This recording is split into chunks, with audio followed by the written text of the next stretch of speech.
Welcome to step 8. The principle of step 8 is brotherly love, forgiveness, compassion. Truth will set you free, but first it will piss you off. Shame reduction, swallowing pride, facing fear, willing to let go. Made a list of all persons we had harmed and became willing to make up to them all.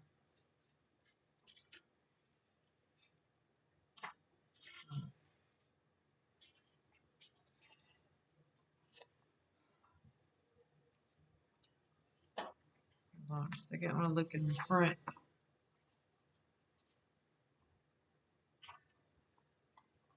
This and the next two steps are concerned with personal relations. Learning to live with others is a fascinating adventure. Obstacles are reluctance to forgive, non-admission of wrongs to others, purposeful forgetting, necessity of exhaustive survey of past, deepening insight results from thoroughness, kinds of harm done to others, avoiding extreme judgments, taking the objective view. Step 8 is the beginning of the end of isolation.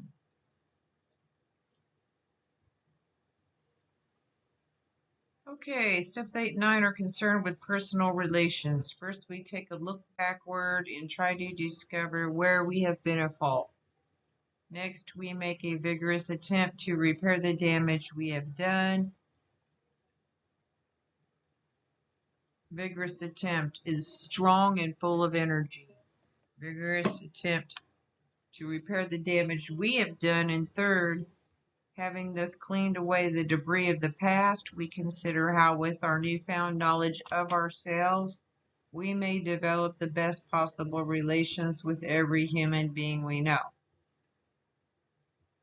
Cleaning away the debris of the past. The debris is scattered pieces of remains. Trash. That's what it is.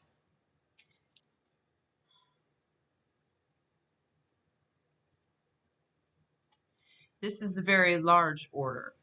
It is a task which we may perform with increasing skill but never really finish. Learning how to live in the greatest peace, partnership, and brotherhood with all men and women of whatever description is a moving and fascinating adventure. Okay?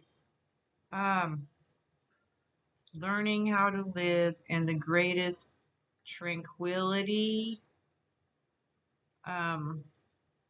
relationships is a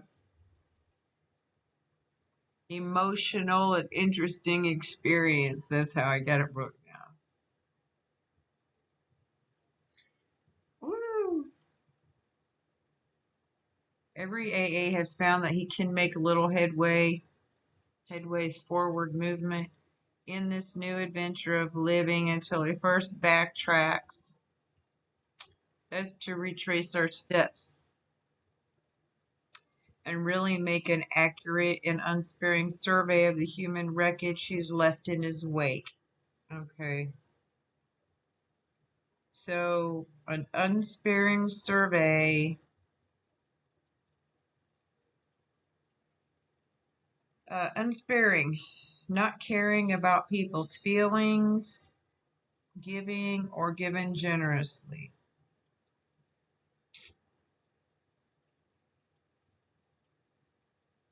They say just the facts, man. We're not going to get really emotional. We're going to try not to get really emotional. But we have to see, we have to continue to see.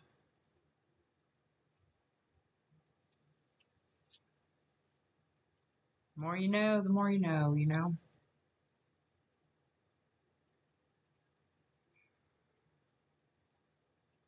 To a degree, he has already done this when taking moral inventory, but now the time has come when he ought to redouble his efforts and see how many people he has hurt and in what ways. So our fourth step is saved to do our eighth step and ninth step.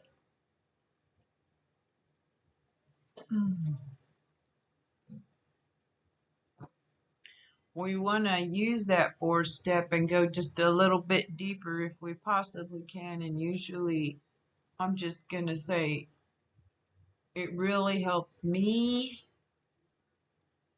to get, um, you know, counseling, outside help.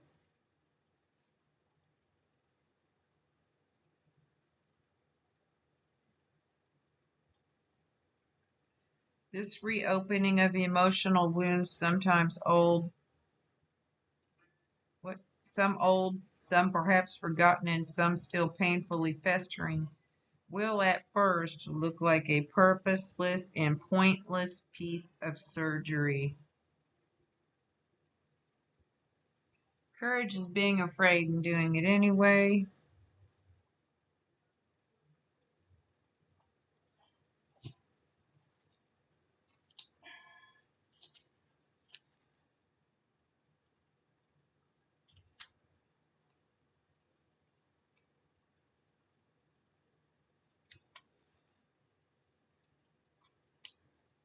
Okay, page. Brotherly love. Brotherly love. Feelings of humanity and compassion towards one's fellow humans.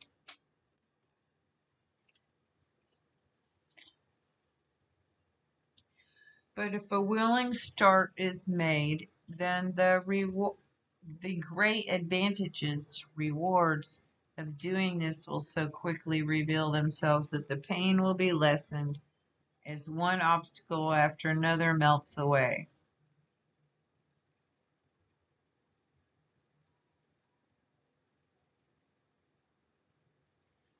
So I want to go back to. So I like this reopening of emotional wounds, some old, some forgotten, some still painful, looks like a purposeless and pointless piece of surgery. Okay? Because the Nile's not a river in Egypt. I think we spend a lot of time running away from pain and just saying, why dig that up again? That's in the past. Um, why do we need to think about that? We don't, and a lot of, how do I say it? A lot of, toxic positivity. We don't want to be negative. We don't want to look at the past. We don't want to look at the problem. We don't want to look at the pain. We don't want to think about it. Just stay positive all the time, positive all the time, positive all the time.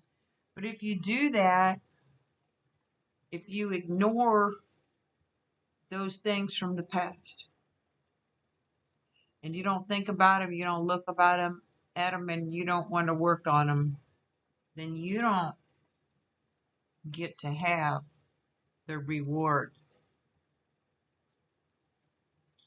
So then there's a lot of little memes and quotes going around saying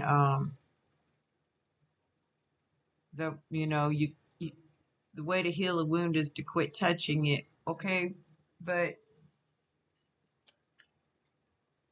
I'm gonna say if you touch it and it still hurts, it's not healed.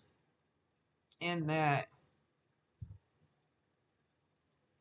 there are some people that are very good spiritual doctors in AA that know how to help you open up that wound. You'll have to reopen it because it's not healed. Okay, when a bone gets infected, okay, the doctor has to cut you open and has to actually scrape the bone and scrape the infection off of the bone and then flush it out and then sew it back together or leave some open for the pus to drain out. And if he doesn't get all the infection, he'll have to reopen it again and do it again. Because sometimes it takes more than one time to get all the infection out. So we can't gloss over stuff and say, well, I already did my 4-step. Why do I have to go over this again?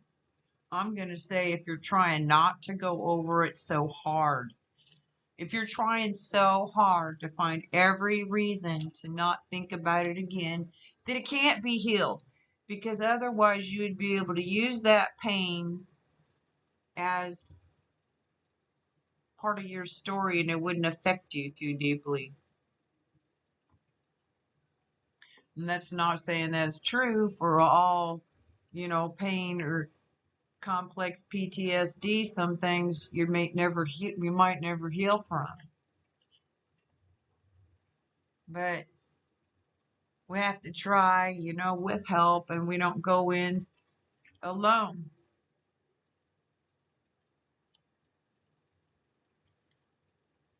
Okay, the pain will be lessened as one obstacle after another melts away. What obstacle? I don't know, but that's interesting. Oh, these obstacles, these problems, blocks, or hindrances, however, are very real. The first and one of the most difficult has to do with forgiveness. Forgiveness.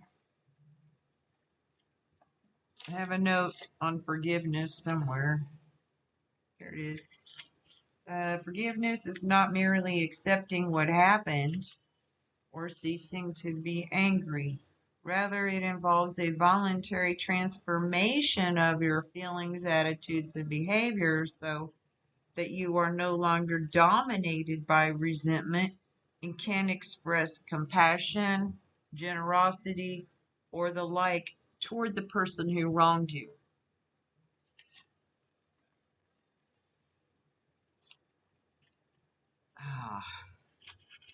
So, I've got a lot of these, page 78. Okay, so how do we do that? The moment we ponder or think about a twisted or unhealthy or broken relationship with another person, our emotions go on the defensive. Okay, the defensive. Okay, self justify or overly sensitive. To escape the pain, we get emotional pain. There's emotional pain. No pain, no gain. To escape looking at the wrongs we have done another.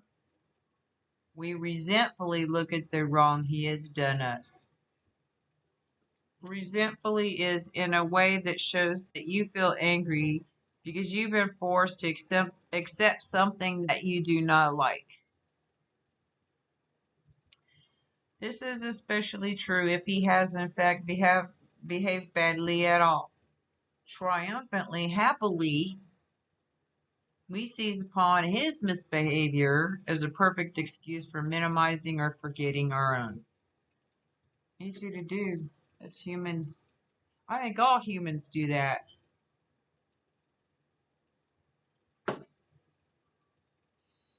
Right here, we need to fetch ourselves up sharply. That means halt and stop. It doesn't make much sense when a real tosspot calls a kettle black. It doesn't make much sense when a real drinker calls a brewer. Let's see, where's the tosspot? Because that's cool. This idiom of the pot calling the kettle black may be of Spanish origin. English versions, blah, blah, blah. Okay. Okay. One theory is that it comes from a pot and a kettle that are both blackened from being used over an open flame. The pot observes the kettle and remarks that it is black, completely oblivious to its own salt city exterior. So we're looking at someone else's um, issues and what's wrong with them instead of what's wrong with us, right? Another theory is the kettle is actually a shiny metal one, so shiny that the pot still calls it black because it's actually seeing its own reflection. So either way, when we're looking at someone else and trying to judge what they've done wrong instead of ourselves, it's either we're either seeing our own reflection in another human being, and they are our mirrors, and whatever I see in someone else is usually going to indicate an area that I need to be working on myself, because we can get really, really stuck looking at the wrongs of other people. So if everyone's looking at everybody else's wrongs and no one's looking at their own wrongs, nothing's ever going to change, because nothing can change. Can't fix anyone else, but I can fix myself, but I can't fix them. But they can fix them, but I can't make them. And the more I try to make them fix them, the less they're going to do it. So, I don't know if any of that made sense. Okay. Let's remember that alcoholics are not the only ones bedeviled by sick emotions, tormented. So, normal people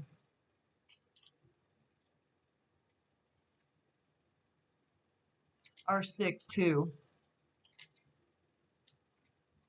Moreover, it's usually a fact that our behavior when drinking has aggravated the defects of others. I'll be guilty of that. Made them worse, okay? We repeatedly strained the patience of our best friends to a snapping point. Uh, Patience. Oh, patience. Yeah, we strained the patience of our best friends. A snapping point. Okay, patience. The capacity to accept or tolerate delay, trouble, or suffering without getting angry or upset. People put up with a lot of our crap, But I don't know about anyone else, but most of my life has been a blackout, so I don't really know.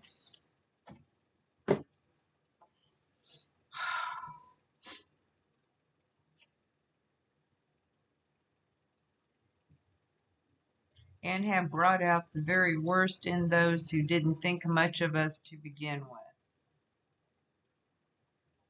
Boy, alcoholics do have a way of antagonizing other people and pissing them off.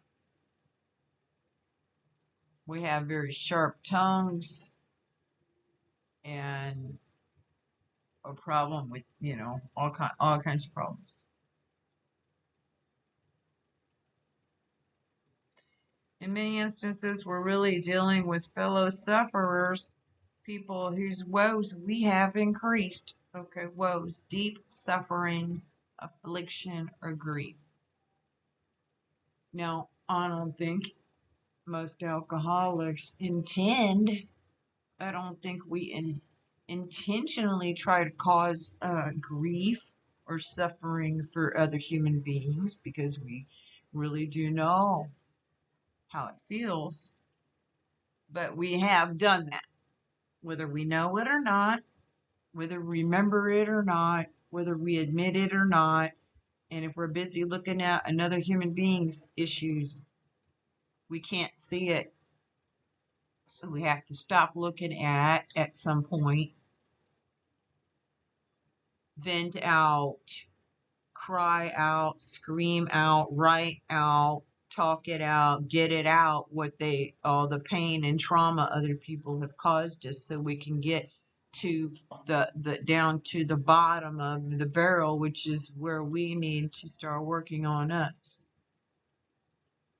Don't let anybody ever tell you that you need to shut up about your problems. Don't let anyone tell you that you need to just forget it and just let it go, because your healing and the length of time and attention it takes for you to get past the pain that you've endured is not going to be the same as someone else. Nobody knows.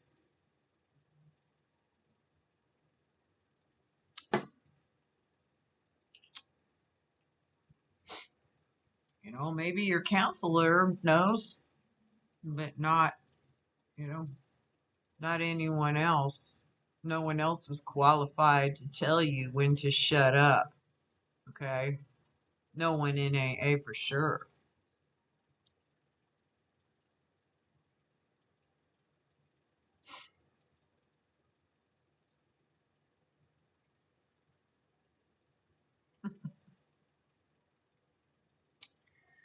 If we are now about to ask forgiveness for ourselves, why shouldn't we start out by forgiving them one and all? So I found in my experience, forgiveness is a double-edged sword. As I'm trying to forgive them and I'm trying to forgive me, and it kind of is going back and forth. And it's almost like just being willing to do the forgiveness, knowing that as I forgive them, I'm able to forgive myself. And as I forgive myself, I'm more able to forgive them. And no one's ever hurt me as bad as I have myself. And no one's ever beat me up as bad as I have beat up myself. And so I need to forgive myself, and I can't really forgive myself if I don't forgive them, because then that's not complete forgiveness. But I can't really forgive them unless I forgive myself too. So it has to be both. Okay? And then it's in the giving that you receive, it's in the willingness that it is going to come, it's in the forgiving that you are forgiven. I think that's a biblical scripture. When listing the people we have harmed, most of us hit another solid obstacle. We got a pretty severe shock when we realized that we were preparing to make a face-to-face admission of our wretched conduct to those we had hurt. Okay, our poor quality, our poor behavior. So now we got to think about, man, I really got to go physically face to face with this person and tell them, admit to them, um, my poor behavior. You think they don't already know?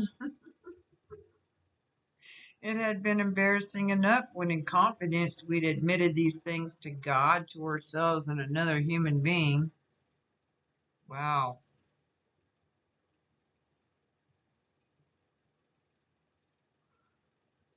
But the possibility of actually visiting or even writing the people concerned now overwhelmed us, especially when we remembered in what poor favor we stood with most of them. If I do not want to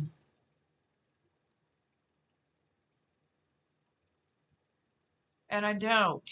I don't want to write a letter or talk about where I was wrong to someone, someone that hurt me that's not sorry for hurting me.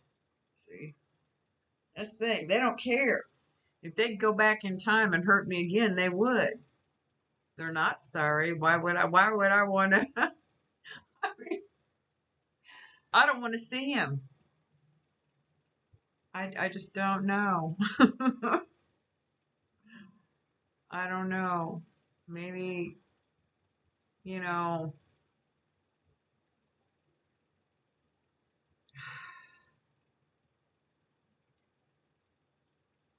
I don't know. I'm just not there yet. I've made amends to some people, but I'm having a real hard time with it. I've been, I've been beat up a lot and abused quite a bit. Yeah. Even if, even if we put ourselves in a position to be hurt, people still don't have to break the law, beat us, and harm us, and, you know, be bullies. So, how do you,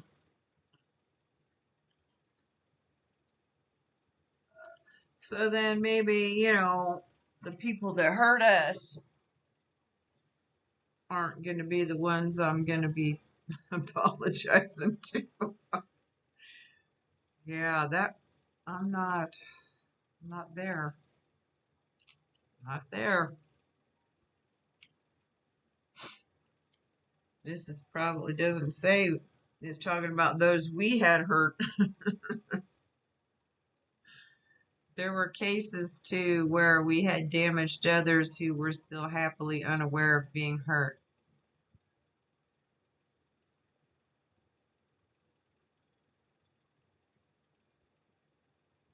I don't know.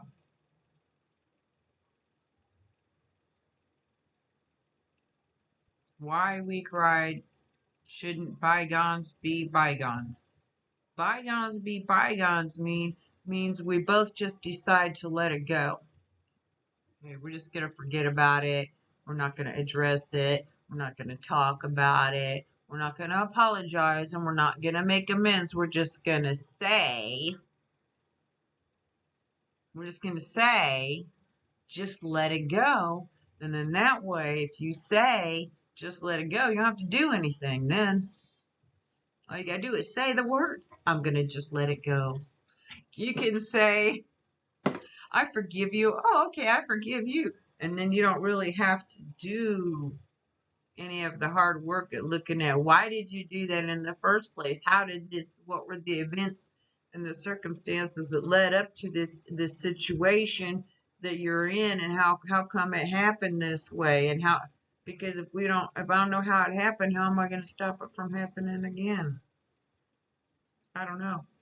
Why do we have to think of these people at all? These were some of the ways in which fear conspired with pride to hinder our making a list of all the people we had harmed. Fear and pride. I don't have right there. Conspire means to make secret plans. So fear and pride got together. Fear and pride got together behind the scenes and made little secret, sneaky plans to stop us from making a list of all the people. It's easy to make a list of all the people you harmed. It's really easy. Just make a list, of everyone you ever met in your entire life. I'm pretty sure that my life, my alcoholism and negativity tainted every single human being I've come across. Some of us, though, tripped over a very different snag, which is the difficulty. Stop. Get away from the door. We clung to the claim that when drinking, we never hurt anybody but ourselves. Our families didn't suffer because we always paid the bills and seldom drank at home. Our business associates didn't suffer because we were always on the job. Our reputations hadn't suffered because we were certain few knew of our drinking. Those who did would sometimes assure us that after all, a lively bender was only a good man's fault. What real harm, therefore, had we done? No more surely than we could easily mend with few casual apologies. Okay, so we didn't think our family suffered because we didn't realize we were, um,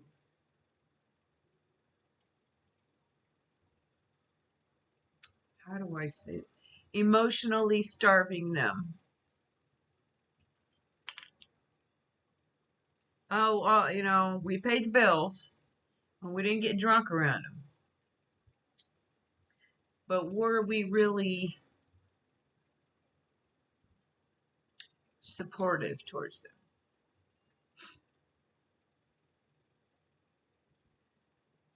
I don't know about business associates. And as for our reputations, everyone knew.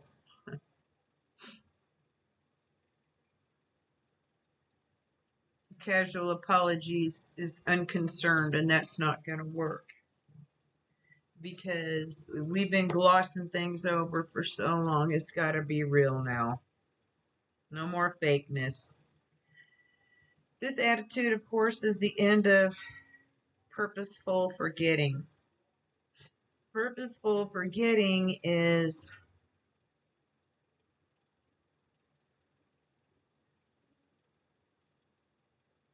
self justification, lack of accountability, suppressing reality, denying the truth, not wanting to look at it. It's an attitude which can only be changed by a deep and honest search of our motives and actions. It's a way of thinking, it's an ingrained way of thinking in the alcoholic life to just not think about not think about it. Don't think about it. Don't think about it. Don't think about it. If you don't talk about it and don't think about it, then you don't have to deal with it because it's so overwhelming. And so, not thinking about it, everything for so long builds up into a big giant ball of shit. At some point, you're going to have to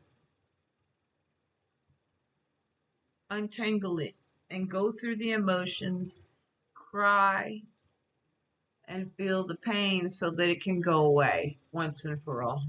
And then you don't have to drink it away anymore. You have to face it and recover. And that takes courage.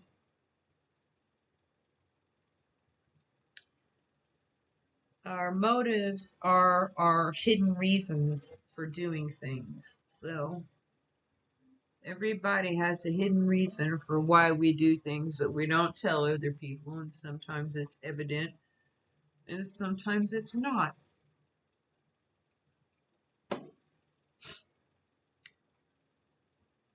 My hidden motives for doing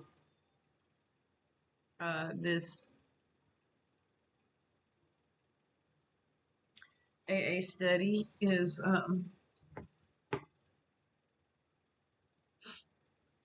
it isn't my ego.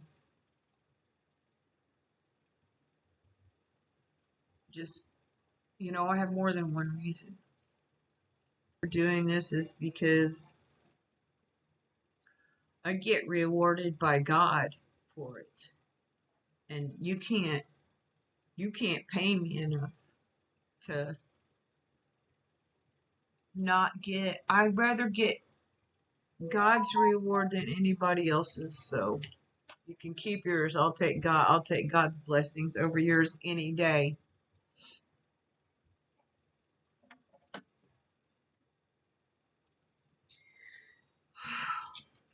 One,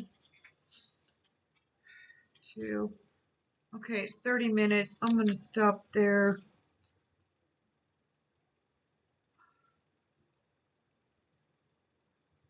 I don't know, maybe I'm not. This attitude is the end result of purposeful forgetting, an attitude which can only be changed by a deep and honest search of our motives and actions. Though in some cases we cannot make restitution at all. And in some cases, action ought to be deferred. We should nevertheless make an accurate and really exhaustive survey of our past life as it has affected other people. Restitution is, I don't have it on here. It's amends. Some of it's so putting things right, making amends can be financial, material, emotional, mental, spiritual. So spiritual, mental, emotional, physical, financial, there's the 5 facets of life and recovery. And when people think of restitution, you might think of a parole, being on parole, and you have to make a monetary restitution. But it should fit, punishment should fit the crime, the restitution should fit the fit. So if I have neglected my family, my restitution would be my amends after I make the face-to-face. Apology is an apology, it's not an amends. An amends is actually repairing. You're repairing the break, you're repairing the damage.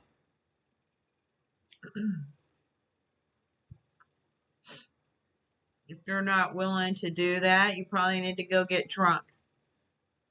Because this is not a game. We have to do it. In some cases, action ought to be postponed. We should nevertheless make an accurate and really exhaustive survey. An exhaustive survey is everyone and everything for our entire life. It's not just during your drinking days.